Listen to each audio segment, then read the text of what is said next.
accusé. Malheureusement, nous déplorons la paresse qui caractérise les réquisitoires du ministère public, l'acte d'accusation, parce que le ministère public n'est pas allé plus loin que tout ce qui a été dit au cabinet d'instruction ou bien à la police, à la DCPJ. Maintenant, avec cette paresse caractérisée, le ministère public vient vous demander de condamner sur la base d'indices. Honorable doyen du tribunal criminel, il me vient à l'esprit d'entretenir votre tribunal sur le cas d'Al Capone, Alphonse Capone. Al Capone est un criminel, un gangster de grand chemin qui a dominé son temps dans les années 20 à Chicago. Il est descendant de parents italiens.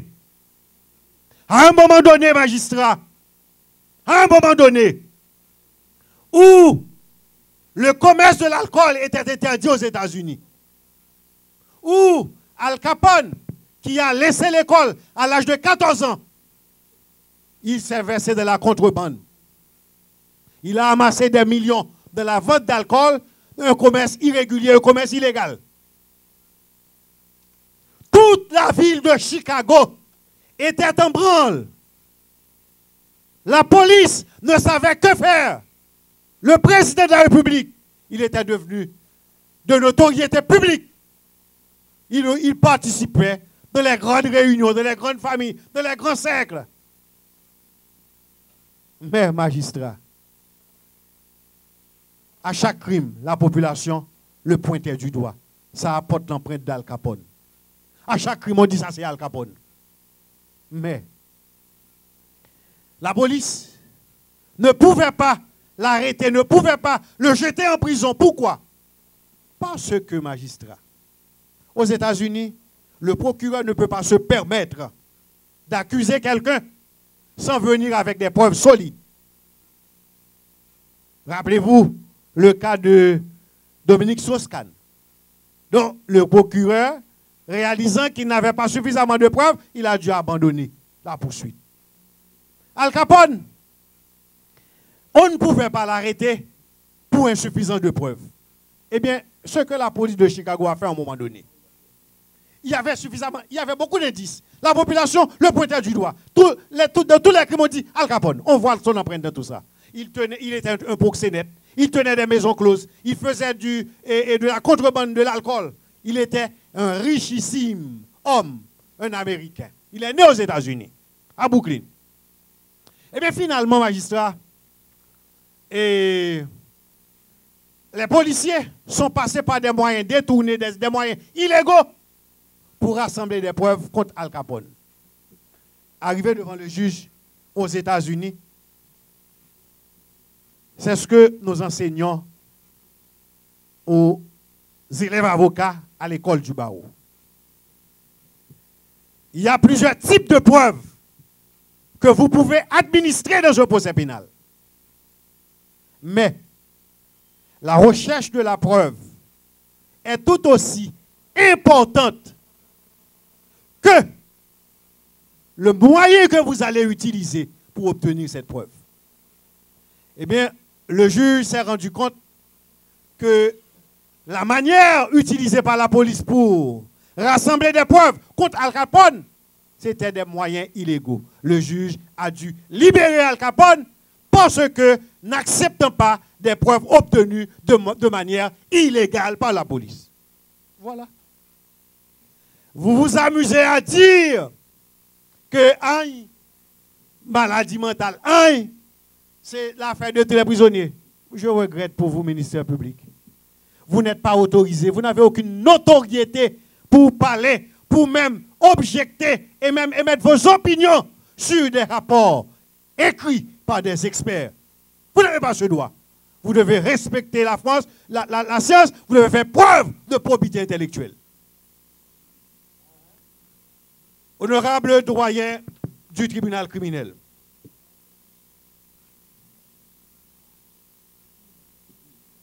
Le second chef d'accusation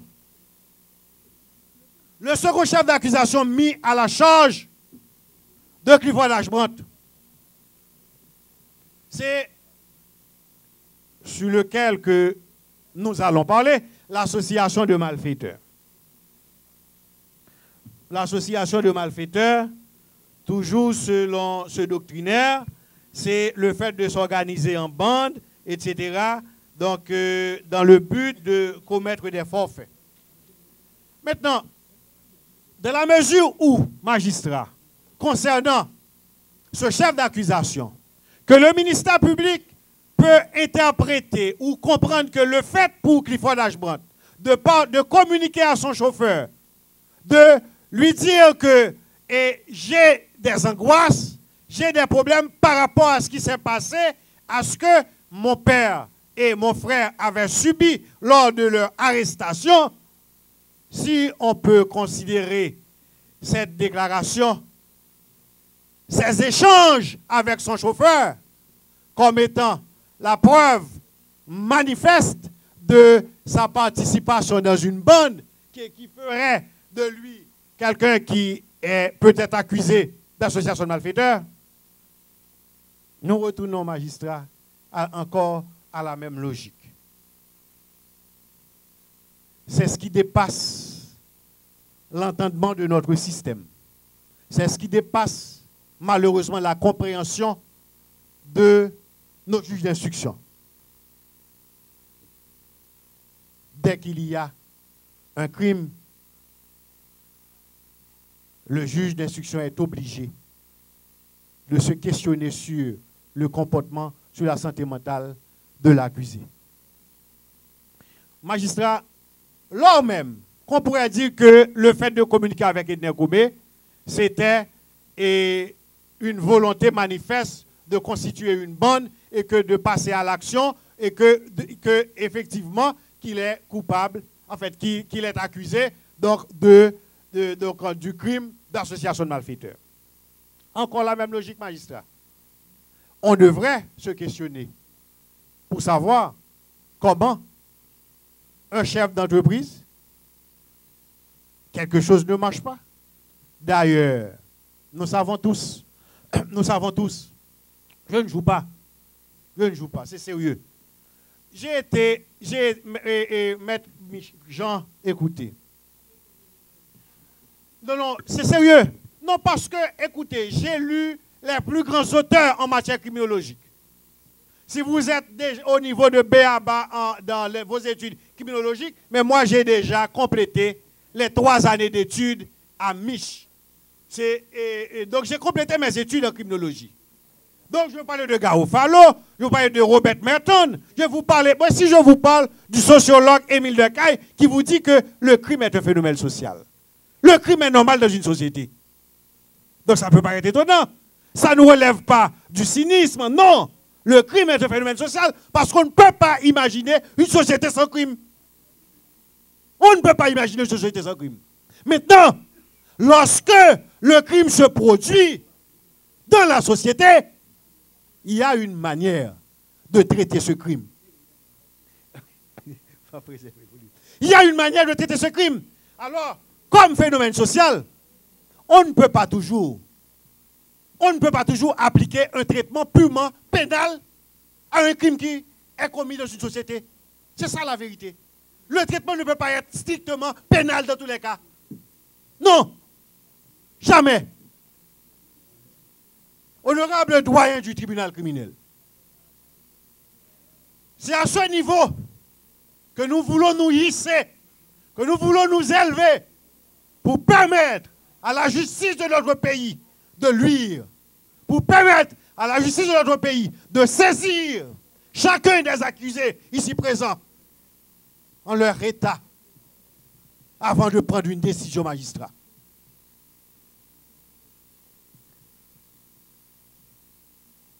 Il y a de cela quelques mois que je parlais à un psychologue. Le psychologue m'a dit, Maître Beret, savez-vous que qu'il y a beaucoup plus de malades mentaux qui circulent dans les rues, qui chaque jour s'adonnent à leurs activités coutumières, qui prennent soin de leurs enfants, de leurs épouses, jusqu'à ce qu'un jour, ils arrivent à la connaissance de tout le monde de savoir que telle ou telle personne avait un comportement anormal à un moment donné. C'est pas... Pardon? Oui. Alors, le problème, c'est quoi, magistrat? Et c'est avec peine que j'ai entendu un présentateur de nouvelles qui disait que en Haïti, nous avons une seule façon que nous tester sur le monde fou. C'est mener le bar rigole. S'il boit de l'eau sale, nous connaissons le fou. Depuis le pas boire, qu'on est tête, il n'est pas fou.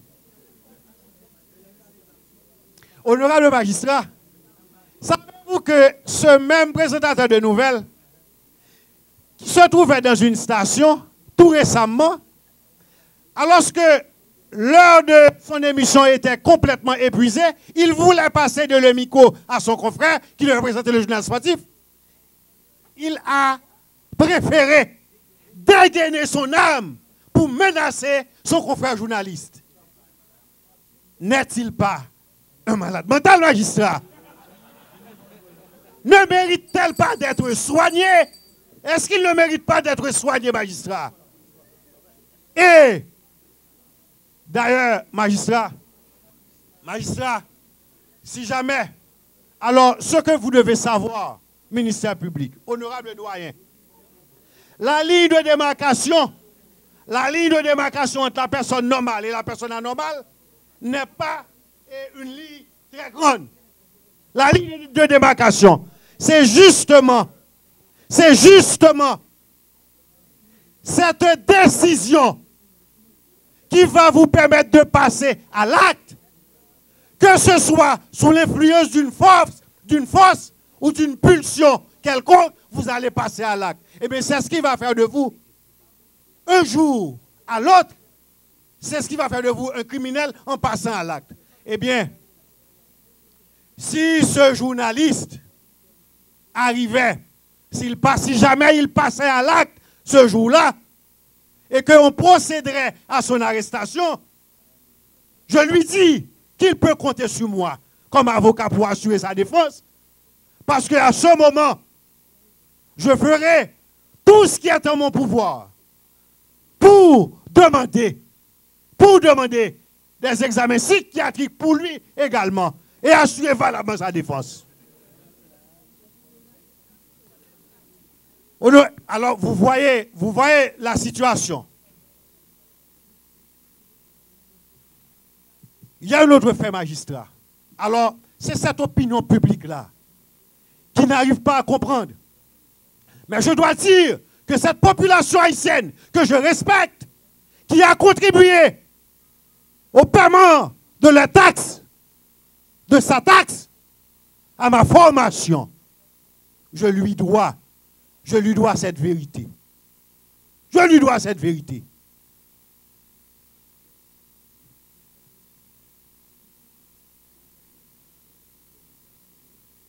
Il y a un monsieur que j'ai connu il y a de cela, il a rendu l'âme depuis belle lurette. Je l'ai rencontré sur la route de la Boule. Il portait sur son épaule un bâton géant, comme si c'était une âme. C'est quelqu'un qui était embrigadé dans l'armée, c'était un soldat. Il marquait les pas au bord de la route de la Boule. J'ai dit à un de mes voisins, alors c'est un voisin qui me parlait un jour de cet homme-là. Il dit, mais ce monsieur-là, écoutez, qu'est-ce qui lui arrive? Il dit, mon cher maître Benjamin, monsieur Sorway là, son chauffeur, monsieur Théé, qui t'a fait trafic Pétionville, Thomasin t'a conduit un Peugeot. On l'a, pendant que monsieur filme monté Thomasin, Peugeot, monsieur, rempli avec passagers, la descend de Pétionville. Là, monsieur arrive à Pétionville, À l'époque, il n'y avait pas lieu de s'inquiéter que quelqu'un pouvait en fait prendre la fuite avec vous. Les passagers disent chauffeur, moi arrivé, chauffeur, moi arrivé. Les gens disent chauffeur, merci. Eh bien, il continuait sa route. Il a laissé la station de Pétionville. Il s'est rendu jusque du côté de Torcel. Arrivé à Torcel, il a dit à tout le monde, mettez pied dans la terre de machine. Il met tout passager à terre, Torcel. Personne ne peut être capable de monter machine encore. Un autre jour, ce qui va démontrer à ses parents qu'il est vraiment fou, qu'il est malade. Alors je me regarde de dire fou, parce que, vous voyez, les experts ici, ils ont parlé avec beaucoup de précision. Ils ont évité de traiter les gens de fous. Moi, je ne peux pas le dire. Eh bien, un beau jour, il est descendu après avoir déposé ses passagers à la station de Pétionville. Il s'est rendu quelque part avec le véhicule. Il a tiré du coffre du véhicule son bâton. Il a brisé de fond en comble son véhicule, son gagne-pain. Il a brisé les vitres, les pare-brises, le body du véhicule. Tout a été brisé. À ce moment que sa famille s'est effectivement rendu compte, c'est quelqu'un qui avait perdu les pédales. Voilà un malade. Il y a un autre cas. Il y a un cas qui nous concerne personnellement, magistrat. Alors c'est pour dire, c'est pour expliquer à cette opinion publique ce que je lui dois. Parce que cette opinion publique a contribué à l'information. Je dois lui retourner l'ascenseur en lui expliquant ce qui peut se passer dans cette société. Il y a un gardien qui nous sert au cabinet. Le 31 décembre, un avocat l'a appelé pour lui dire, mon cher, moi déjà payé au salaire, mais magistrat, je ne sais pas si vous êtes avec moi. Il dit, moi déjà payé au salaire, mais $600, ça sont petit bonus, moi, on va rentrer la caillou, donc fait petit sous pour madame, etc. Il avait déjà $1000 en main, plus les $600, ça fait $1600.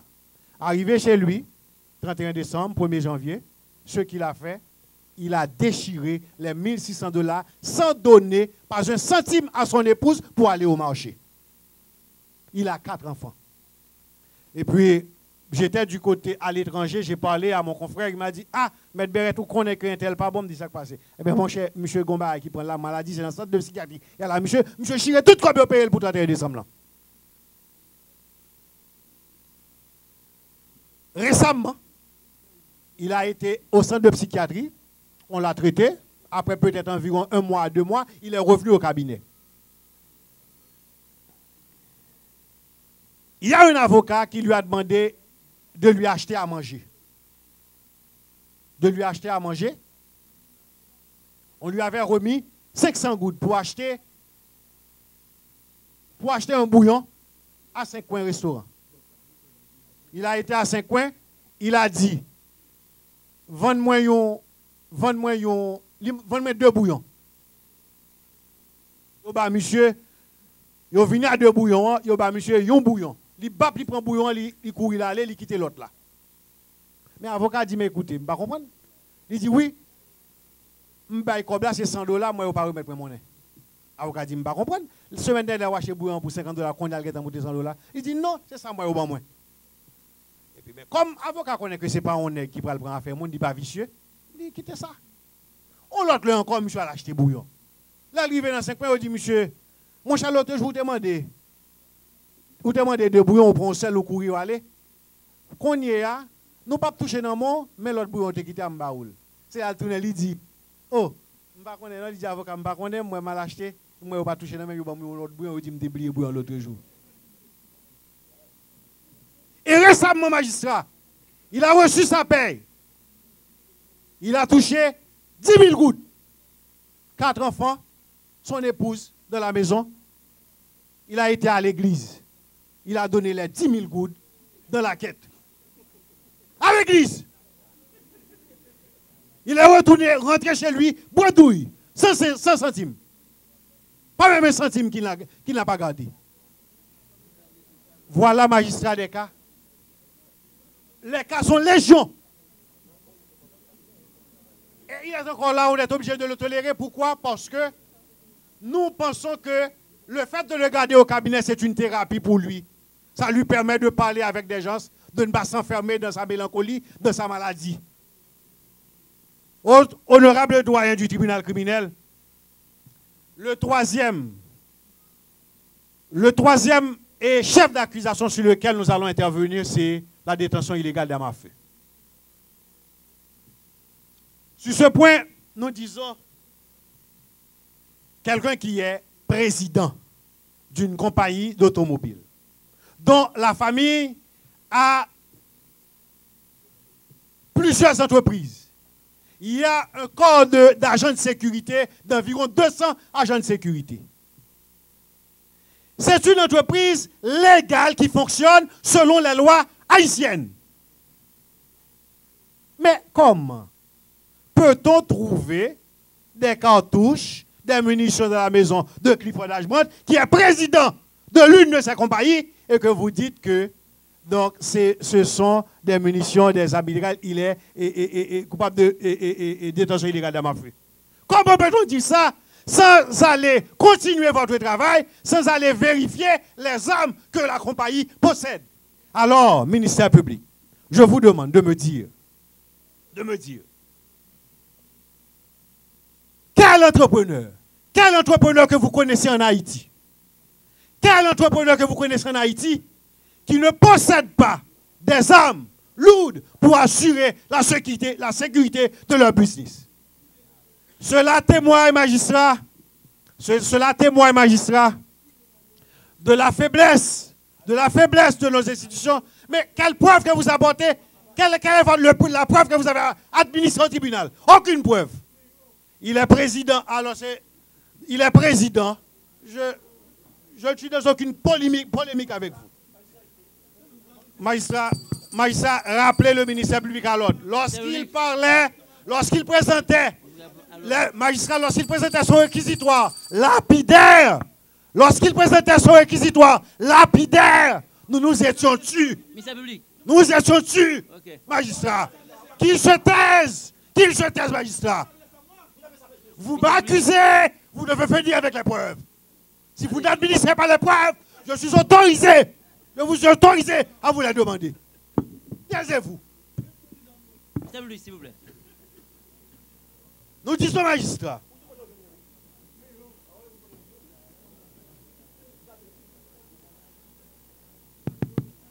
Honorable doyen du tribunal criminel, nous avons développé, nous disons que sur la détention illégale d'armes à feu, votre tribunal